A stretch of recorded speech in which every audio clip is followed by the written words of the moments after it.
আসসালামু আলাইকুম। কদিন ধরে রিজিম চেঞ্জ এই দুটো শব্দ খুব চলছে ইউরোপে, আমেরিকায়, এশিয়াতেও, আমাদের দেশেও।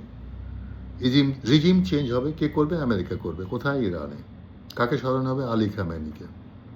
আলী খামেনি ওই দেশের সুপ্রিম লিডার, ধর্মীয় নেতা, তাকে সরানো হবে। তিনি এসেছিলেন ইসলামিক বিপ্লবের মধ্য দিয়ে, তিনি উত্তরসূরি, তিনি পরে এসেছেন। আর এই রিজিম চেঞ্জের ঘটনাটি তো নতুন নয়, ইরানে এর আগেও করানো হয়েছে। যারা করিয়েছে তাদের নাম সবাই জানেন, তারা সিআইএ, তারা এই কাজটি ভালোভাবে করতে পারেন, তাদের এই ব্যাপারে পারদর্শিতা আছে, ট্রেনিং আছে, তারা এই কাজটি করে থাকেন বিভিন্ন দেশে। ইরানে তারা করেছেন। ইরানের জনগণ দ্বারা নির্বাচিত প্রাইম মিনিস্টার মোহাম্মদ মোসাদ্দেককে তারা সরিয়েছেন, যিনি 1951 থেকে 1953 সাল পর্যন্ত দেশের প্রধানমন্ত্রী ছিলেন, একজন স্কলার মানুষ, তাকে সরিয়েছেন।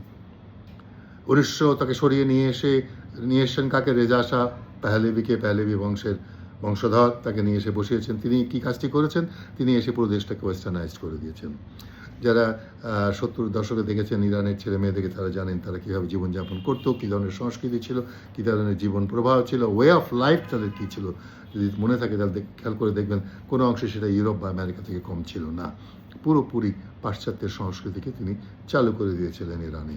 তারপরে 1979 সাল 1979 সালে বিপ্লব ঘটল, ইসলামিক বিপ্লব। এলেন ইসলামিক দল, এই দল তারা ক্ষমতায় আছেন, এখন তাদেরকে সরাতে হবে। এই কাজটি তারা ভালোভাবেই করতে পারেন। এই প্রসঙ্গে মনে পড়ছে, দেশের প্রধানকে সরানো, দেশের রাজনৈতিক পরিবর্তন আনা, এই কাজটি তারা করে অত দূর থেকে, বলে না 7 সমুদ্র পার থেকে তারা করে, তাদের লোক দিয়ে করে। আমাদের মতো দেশে তারা করে, যে দেশে তাদের লোক থাকে, তারা লোক তৈরি করে, তারা মীর জাফর, মীর সাদেক তৈরি করে, তাদের এখানে আবাস থাকে, দল থাকে, টাকা থাকে, ক্ষমতা থাকে, এবং সেগুলো সেটা ব্যবহার করে ক্ষমতা পরিবর্তনের জন্য।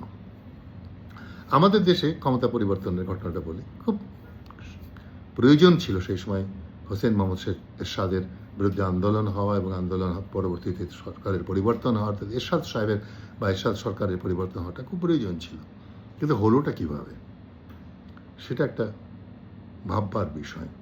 আমার মনে হয় হঠাৎ সেদিন দেশে আগুন জ্বলছে, রাস্তায় রাস্তায় লোক নামছে, মানুষের ঢল নামছে, সব বয়সের, সব ধরনের মানুষ, বলা যায় different people from different works of life রাস্তায় নেমে এসেছে। এবং শেষের দিন ঢাকা শহর বলতে গেলে জ্বলছে, রাস্তায় রাস্তায় টায়ার জ্বলছে, এখানে জ্বলছে, চিৎকার, স্লোগান, হইচই, মানুষ চাইছে পরিবর্তন হোক, এই মুহূর্তে এরশাদ সাহেব পদত্যাগ করুন। সেই দিন, সেই সন্ধ্যায় আমি তখন আমি বিটিভিতে ছিলাম, আমার ডাক পড়লো ম্যানেজারের রুমে। ম্যানেজার আমাকে ডেকে বললেন, সালে এক তৈরি থাকেন, যেতে হবে। কোথায়? বলে প্রধানমন্ত্রীর কার্যালয়, তখনকার রাষ্ট্রপতির কার্যালয় অর্থাৎ প্রেসিডেন্টস অফিসে যেতে হবে। কেন? রেকর্ডিং করতে হবে। কিসের জন্য? বললে উনি হয়তো পদত্যাগ করবেন। হয়তো পদত্যাগ করবেন। আচ্ছা, প্রেসিডেন্ট সেক্রেটারিয়েট বলা হয়, প্রেসিডেন্টের সচিবালয়, সেখানে যাব, সেখানেই তার কার্যালয়, সেখানেই তার কক্ষ। ঠিক আছে, যাব। কিছুক্ষণ পরে টিম রেডি হলো, টিম নিয়ে আমি চলে গেলাম, আমাদের রেকর্ডিং টিম, আউটডোরের টিম নিয়ে আমি গেলাম। বেশ কয়েকটা কক্ষ পেরিয়ে গেলাম, যখন তার কার্যালয়ের কক্ষে কাছাকাছি, তখন এই ডিসি এলেন, ডিসি বললেন, আপনারা এখানে দাঁড়ান। আমি দাঁড়ালাম। উনি প্রেসিডেন্টের যে রুমে ছিলেন, যে কক্ষে ছিলেন, সেখানে গেলেন, এবং কিছুক্ষণ পরে ফিরে বলে, আসেন। আমরা গেলাম, আমরা বললাম, আপনারা রেডি হন। আমরা বললাম, হ্যাঁ, আমরা রেডি করছি। তারপরে ক্যামেরা সেট করলাম, ক্যামেরাকে বললাম, আপনি লুক থ্রু করেন। রেকর্ডিং ছিল, তাকে বললাম, আপনি রেকর্ডিংয়ের জন্য তৈরি হন, সাউন্ডটা চেক করেন। আর দেখলাম একটা লম্বা ডেস্ক, বড় ডেস্ক, এর ওপারে একটা চেয়ারে প্রেসিডেন্ট সাহেব বসে আছেন খুব গম্ভীরভাবে, এবং তার সামনে বেশ কয়েকটা টেলিফোন রাখা আছে ডেস্কের উপরে। এর মধ্যে কয়েকবার মওদুদি সাহেব এলেন, ব্যারিস্টার মওদুদি সাহেব এলেন, বই হাতে, কনস্টিটিউশনের বই নিয়ে কী শোনাতে চাইলেন ওনাকে, কী বলছিলেন, আইনের ধারা। এক পর্যায়ে দেখলাম প্রেসিডেন্ট সাহেব বিরক্ত হলেন, এবং পরে বললেন, আপনি যান। উল্টো দিকের রুমে 3জন জেনারেল বসেছিলেন, জেনারেল বলছি বা 3 প্রধান, তারা বসেছিলেন, আমাদের সামরিক বাহিনীর 3 প্রধান বসেছিলেন, তারা তখনকার দিনে সামরিক বাহিনীর 3 প্রধান বসেছিলেন, তারা কথাবার্তা বলছিলেন। আমরা 3জন টেলিভিশন থেকে, আর রেডিওর একজন ওখানে বসে রেকর্ডিং করবো, তৈরি হচ্ছি। এমন সময় ডিসি বললেন, আপনারা সবাই চলে যান, কেউ থাকতে পারবেন না। তা আমরা না থাকলে রেকর্ডিং করবে কে? তো বলে না এখানে শুধু একজন থাকতে বলল। আমি বললাম, দেখুন আমাদের একজন থাকলে হয় না, আমাদের 3 জন থাকতে হয়। ক্যামেরাম্যান লুক থ্রু করবেন, তিনি দেখবেন শটটা ঠিক আছে না কিনা, ফ্রেমটা ঠিক আছে কিনা, কী নিচ্ছেন, রেকর্ডিস্ট দেখবে রেকর্ড ঠিক মতো হচ্ছে কিনা। আমাকে পুরো কাজটা পরিচালনা করতে হবে, আমি প্রডিউসার, আমার কাজ এটা আমাকে করতে হবে, পরিচালনার দায়িত্ব আমার। বলে না এটা হবে না, 3 জন থাকতে পারবেন না আপনারা। তারপরে আপনি যান। তারপরে আমি বেরিয়ে আসলাম, সবাই বেরিয়ে আসলাম। কিছুক্ষণ পরে উনি এসে বললেন, আচ্ছা না আসেন, আপনার রেকর্ডিং করেন। রেকর্ডিং করলাম।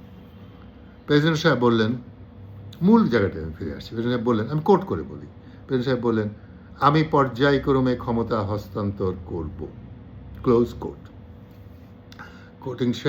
কোটেশন শেষ হলো। খেয়াল করুন, উনি বললেন আমি পর্যায়ক্রমে ক্ষমতা হস্তান্তর করব। বেশ, রেকর্ডিং শেষ হলো, ক্যাসেট বের করলাম, আমার হাতে ছিল, আমাকে হাতে দেওয়া হলো, কারণ নিয়মটা হচ্ছে প্রডিউসার হাতে থাকবে, প্রডিউসারই নিয়ে যাবে স্টেশনে এবং সেখানে কন্ট্রোল রুমে প্রডিউসারই হস্তান্তর করবে, এটাই নিয়ম। আমার হাত থেকে হঠাৎ অনেকটা ছিনিয়ে নেওয়ার মতন করে ডিসি ক্যাসেটটা নিয়ে নিলে। বলে আপনি ক্যাসেট, আমি থেকে বললাম আপনি ক্যাসেট নিচ্ছেন কেন, এটা ন্যাশনাল প্রপার্টি। বলে হ্যাঁ, সেই জন্যই তো আপনি নিচ্ছি। আমরা তো আপনি নিচ্ছেন কেন, এটা তো আমাকে নিয়ে যেতে হবে কন্ট্রোল রুমে, টেলিভিশনে। তারপর আপনি যান, আপনারা যান, যে পাশের ঘরে আমাদেরকে নিয়ে গেলেন, তো দরজা লাগিয়ে দিলেন। আমি বুঝতে পারলাম না কী হচ্ছে, দরজা লাগিয়ে দিল কেন, ক্যাসেট এবার নিয়ে গেল কেন, আমাদেরকে কি অ্যারেস্ট করা হলো না কি, আমরা কী কিছুই বুঝে উঠতে পারছি না। যাই হোক, কিছুক্ষণ পর উনি এলেন, বললেন আবার আসেন। গেলাম, আবার রেকর্ডিং করতে হবে। প্রেসিডেন্ট সাহেব আবার বলবেন, আবার রেকর্ডিং শুরু হলো।